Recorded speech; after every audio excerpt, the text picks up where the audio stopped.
A ansiedade, ela é uma coisa meio de sintoma, né? Você começa a ter um burburinhozinho na barriga, vai subindo, né? É tipo é um sentimento meio estranho até de descrever.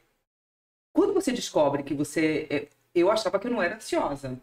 Eu achava que eu tinha uma ansiedade moderada, digamos assim. Claro, na expectativa futura Deus pertence, né? A gente não sabe, a Sim. gente fica tentando adivinhar o que vai acontecer amanhã ou a atitude que a pessoa vai ter, no caso dos advogados, na expectativa, os psicólogos também. No meu caso, a mesma coisa. Só que não é só no âmbito profissional. Eu acho que o pior é no âmbito pessoal mesmo, assim. Quando você se descobre ser uma pessoa ansiosa nas suas relações pessoais. É muito complicado, né? E para gerir tudo isso, como é que a gente pode fazer, Diego? Dá esse burburinhozinho também na barriga, assim, quando você não sabe o que vai acontecer, né? O futuro não pertence a você, depende de uma situação completamente diferente ao que você possa ter domínio. E aí? Muito legal estar aqui com vocês dois e ouvir essa sua expressão sincera de que você não se percebia ansiosa. Não. Porque muitas pessoas têm ansiedade, mas não identificam que têm. E aí, às vezes, vai tendo comportamentos que não são interessantes, vai tendo sintomas da saúde que não são bacanas, e ela não se atenta. E quando você passa a entender que você tem ansiedade, aí você já está em outro nível. Que aí você começa, poxa, como é que eu vou cuidar disso? Porque quando você não sabe que tem um problema, você tá com ele lá e vai só ter danos. Mas quando você reconhece, tem a consciência que aquele problema está instalado, aí já passa para um outro estágio. Então, para poder começar a entender sobre ansiedade, é importante perceber que para você não ter ansiedade de maneira negativa, porque a positiva, ela existe também.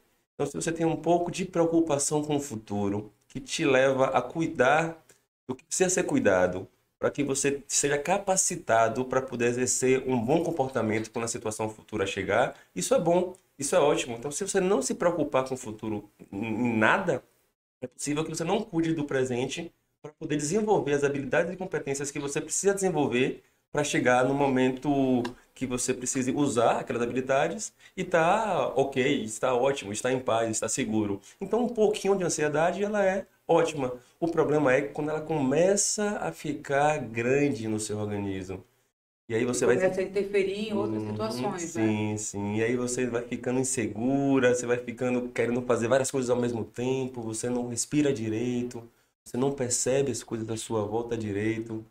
E aí você vai percebendo que isso vai trazendo vários e vários danos à sua convivência, aos seus relacionamentos, ao seu trabalho, à sua saúde. E aí é hora de parar e falar assim, poxa, preciso cuidar disso.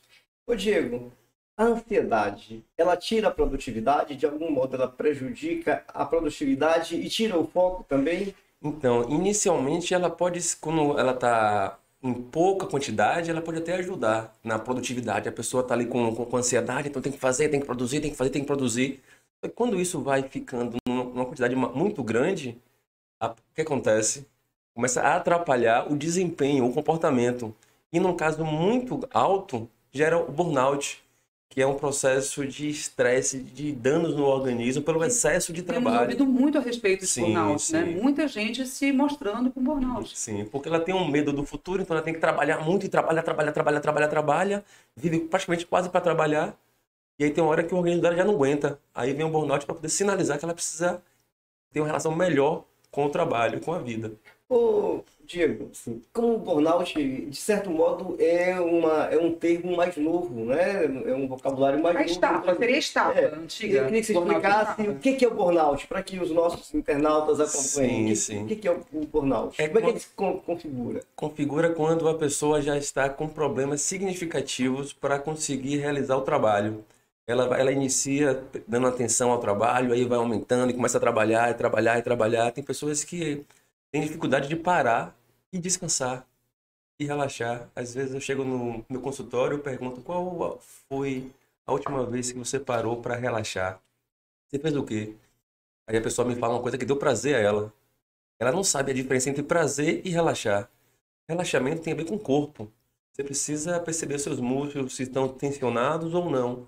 Porque muita gente fica tensionado o tempo todo e isso gera danos para o organismo. Então, quando a pessoa vai fazendo muito trabalho fazendo um trabalho em excesso, tem hora que o organismo dela fica tão tensionado, tão desgastado, que começa a aparecer sintomas. E aí ela vai buscar um médico ou psicólogo para poder entender por que aqueles sintomas estão aparecendo. E aí ela já não aguenta mais nem produzir. Porque ela forçou tanto o organismo, forçou tanto a máquina humana, e ela está como se estivesse queimando. E aí precisa parar, apagar esse fogo, para que ela possa voltar a produzir de maneira saudável. Diego, o corpo demonstra a ansiedade. Sim. Você vê muitas pessoas balançando as pernas, né? Roendo unha.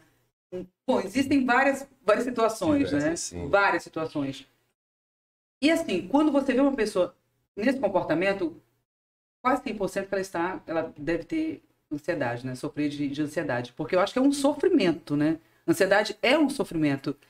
Porque você ficar tentando remoer uma coisa, pensar e pensa aqui, pensa ali, pensa em várias situações que possam acontecer e que talvez não aconteça em nenhuma dessas situações, né? Sim, sim. E isso causa uma tristeza muito grande, né? Então, algumas pessoas acabam enveredando por usar substâncias que façam com que essa ansiedade seja um pouco mais... Mesmo sem saber que, de repente, estão com ansiedade. Sim, sim.